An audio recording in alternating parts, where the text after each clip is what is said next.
देखिए, मुकेश सहनी भले ही दावा कर रहे हों, लेकिन मुझे लगता है कि आंकड़ों का खेल है और राजनीति में आंकड़े आपके साथ होने चाहिए, तभी कोई भी पार्टी आपको घास डालती है। कोशिश करेंगे और मुकेश सहनी के इन दावों पर भी बिहार की जनता जो है, जब पहले चरण का मतदान होगा उस दिन कहीं ना कहीं अपने फैसले को जो है पुरजोर तरीके से सुना। नमस्कार, मैं नाज़मीन खान और आप देख रहे हैं SPN 9 न्यूज। आप सभी का बहुत बहुत स्वागत है मेरे खास प्रोग्राम चुनावी अखाड़ा में। बिहार की राजनीति में मुकेश सहनी अब एक बड़ा चेहरा बन चुके हैं। मुकेश सहनी महागठबंधन का हिस्सा बन चुके हैं। 5 अप्रैल की शाम को मुकेश सहनी आरजेडी के साथ जुड़ जाते हैं। आरजेडी की तरफ से मुकेश सहनी को 3 सीटें दे दी जाती हैं, लेकिन मुकेश सहनी का महागठबंधन की तरफ रुख करना क्या कोई बड़ी रणनीति तैयार करना है? ये लोकसभा चुनाव के लिए नहीं, बल्कि 2025 के विधानसभा चुनाव को जीतने की तैयारियां हैं। क्या अब बिहार में मुख्यमंत्री तेजस्वी यादव और उप मुख्यमंत्री मुकेश सहनी बनते हुए नजर आएंगे? इससे जुड़े हुए तमाम सवाल यहाँ पर बनते हैं। यहाँ पर तमाम सवालों के जवाब देने के लिए मेरे सहयोगी अबरार मेरे साथ मौजूद हैं। अबरार, मुकेश सहनी की बात करें, आरजेडी के साथ जुड़ जाते हैं, गठबंधन हो जाता है, मुकेश सहनी को 3 सीटें दे दी जाती हैं और इसी दौरान मुकेश सहनी ये कहते हुए नजर आए कि एनडीए की तरफ से 1 सीट मिल रही थी, लेकिन मैं नहीं लेना चाहता था क्योंकि एनडीए ने मेरे साथ दगाबाजी की है। तो महागठबंधन की तरफ बढ़ना क्या जीत हासिल करवा पाएंगे?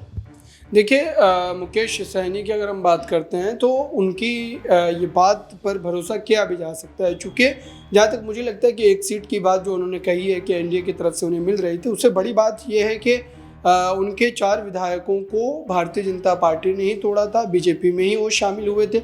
मुझे लगता है कि एक बड़ा फैक्टर हो सकता है। सवाल ये है कि आखिरकार जितना कशमकश के बाद मुकेश सहनी जो है अपने गठबंधन को तय कर पाए हैं कि वो जाएं किस तरफ, ये कहीं ना कहीं काफ़ी ज़्यादा देर हो चुकी है, ताख़िर हो चुकी है और अब तक जो उनके वोटर्स हैं वो एक माइंडसेट ज़रूर बना रखे होंगे, क्योंकि जब ये सारी बातें तय की जा रही थी तब तक भाजपा ने या फिर इंडिया गठबंधन ने भी कई सीटों पर अपने प्रत्याशियों का ऐलान कर दिया था। अब मुकेश सहनी के अगर राजनीतिक जीवन पर हम नज़र डालें तो वो कई बार एनडीए के साथ चुनाव में जा चुके हैं, कई बार वो महागठबंधन के साथ भी लड़ चुके हैं। एक बार उन्हें दरभंगा की सीट भी एक बार जो है दी गई थी जब वो गठबंधन में चुनाव लड़ रहे थे, उसके बावजूद भी उनको हार का सामना करना पड़ा था।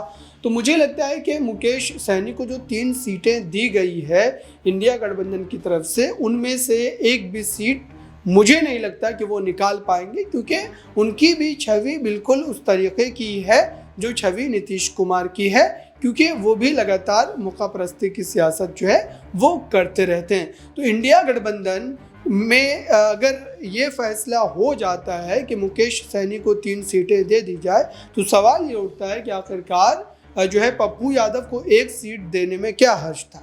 और पप्पू यादव ने तो अपनी पूरी की पूरी पार्टी का ही विलय करवा दिया था, तो उसका भी कहीं ना कहीं राजनीतिक लाभ तो इंडिया गठबंधन को मिलेगा ही। तो इन तमाम बातों को देखते हुए ऐसा लगता है कि इंडिया गठबंधन भले ही सीट शेयरिंग या फिर तमाम मुद्दों पर बात बना पा रहा है या फिर अपने साथ और नए चेहरों को जोड़ पा रहा है, लेकिन उसके बावजूद भी जो जनता का मिजाज है, जो समीकरण जो है धरातल पर इस वक्त बने हुए हैं, उसको देख कर के यही कहा जा सकता है कि फिलहाल जीतने के आसार जो है वो बहुत कम नज़र आते हैं। आप सोचिए कि 2019 में जब पूरी तरीके से जो है महागठबंधन जो है तैयारी कर रहा था और कई बड़ी रैलियां जो है वो बिहार में की गई, उस समय तो जो है असदुद्दीन ओवैसी ने भी पूरी ताकत झोंक दी थी। तो सीमांचल का इलाका जो है महागठबंधन के लिए कहीं ना कहीं काफ़ी ज़्यादा जो है नुकसान दे रहा है, क्योंकि वहाँ पर कई सीटें जो है उनको जो है हारनी पड़ी। तो मुझे लगता है कि इन तमाम मुद्दों को लेकर के कहीं ना कहीं इंडिया गठबंधन को ये सोचना पड़ेगा कि मात्र सीट शेयरिंग या फिर नए चेहरों को जोड़ लेना आपके चुनाव जीतने का एक तरीके से ये कह सकते हैं कि दावेदारी जो है वो नहीं पेश करता, बल्कि आपको ये तय करना पड़ेगा कि आपके पास मुद्दे क्या हैं, आप जनता के बीच जाकर किन मुद्दों पर चुनाव लड़ेंगे। अगर अब तक देखा जाए तो इंडिया गठबंधन की 4 बैठकें 5 बैठकें हो चुकी है, लेकिन अब तक मुद्दे जो है वो तय नहीं हो पाए हैं। वही घिसे पिटे बयान, वही घिसे पिटे मुद्दे जो है वो राहुल गांधी उठाते हैं, तेजस्वी यादव उठाते हैं। तेजस्वी यादव ने भी दिल्ली की रामलीला मैदान में जो रैली हुई अरविंद केजरीवाल को लेकर, उसमें आकर के क्या बोला कि 2 करोड़ रोजगार नहीं मिला, 15 लाख जो है रुपये नहीं आए। तो ये बयान भले ही प्रधानमंत्री ने दिया था, लेकिन इस बयान को लेकर अमित शाह ने निजी टीवी चैनल पर यह कह दिया था कि ये जुमला था।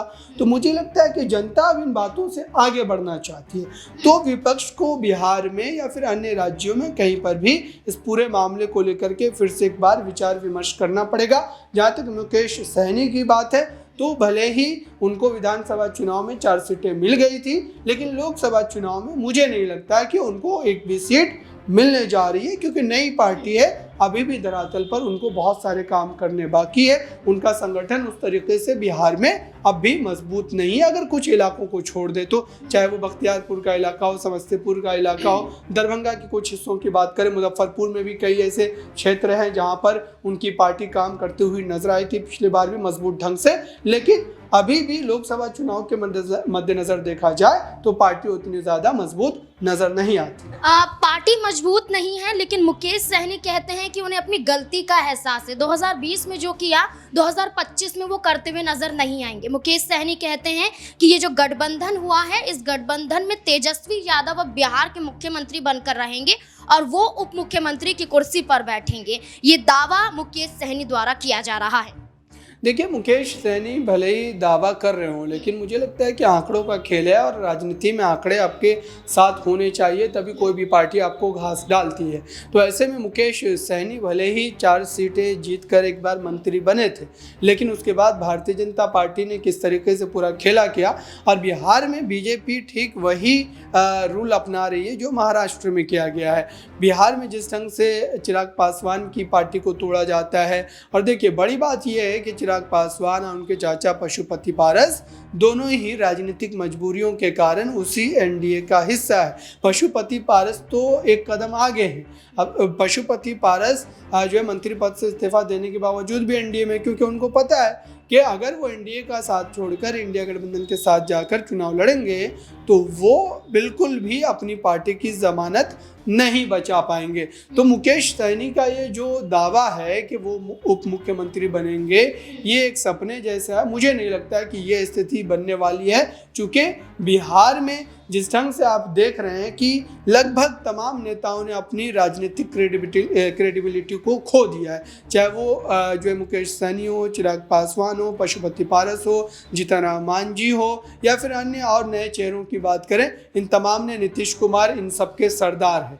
तो इन तमाम लोगों को लेकर के यही कहा जा सकता है कि ये जनता के साथ विश्वासघात कर रहे हैं और मात्र अपने जो है राजनीतिक जीवन को आगे बढ़ाने के लिए या फिर अपने पास पावर पॉलिटिक्स को रखने के लिए, ये सत्ता में बने रहने के लिए किसी भी हद तक जा सकते हैं। और यही बात आरजेडी पर भी लागू होती है। भले ही आरजेडी अपने खेमे में डटे रहते हैं, लेकिन जो लोग भाजपा को छोड़कर या फिर भाजपा के साथ गठबंधन कर सरकार को चला चुके हैं और आपने उनके ऊपर तरह तरह की टिप्पणियां की है, उसके बावजूद भी अगर वो उस गठबंधन का साथ छोड़कर आपके साथ आते हैं, तो आप अगर उनको गठबंधन में ले रहे हैं तो जाहिर सी बात है कि आप भी बेवफा है और आप भी अपनी राजनीतिक महत्वाकांक्षाओं को सबसे ऊपर रख करके चल रहे हैं। और यही वजह है कि तेजस्वी यादव जो दावा कर रहे हैं कि 16 महीने में जो उन्होंने काम किया है, उस काम को देखते हुए बिहार की जनता उनका साथ देगी, बिल्कुल भी नहीं देने वाली है, क्योंकि तेजस्वी यादव को अपने माता पिता के उस कार्यकाल का भी हिसाब देना पड़ेगा। बिहार को लगातार ठगा गया है, बिहार के सरकार के तमाम अधिकारियों ने ठगा है, बिहार की जो है राजनीतिक जो इस समय मानसिकता है उसने ठगा है। और मुझे लगता है कि बिहार की जनता इस बार कहीं ना कहीं उससे ऊपर उठकर, उससे परे जाकर वोट करने की कोशिश करेंगे। और मुकेश सहनी के इन दावों पर भी बिहार की जनता जो है, जब पहले चरण का मतदान होगा उस दिन कहीं ना कहीं अपने फैसले को जो है पुरजोर तरीके से सुनाएंगे भी। फिलहाल ये तमाम दावेदारी चलती रहेगी जब तक चुनाव चलते रहेंगे, लेकिन आखिरकार जो है आखिर में जनता का फैसला ही सर्वोपरि होगा। बिल्कुल, यहाँ पर लोकसभा चुनाव के मद्देनजर अब यही देखना होगा कि क्या मुकेश सहनी का साथ आरजेडी के लिए फायदेमंद साबित होगा या नहीं। इस मुद्दे को लेकर आपकी क्या राय है, कमेंट सेक्शन में जरूर बताएं। देखते रहे SPN9 न्यूज। धन्यवाद।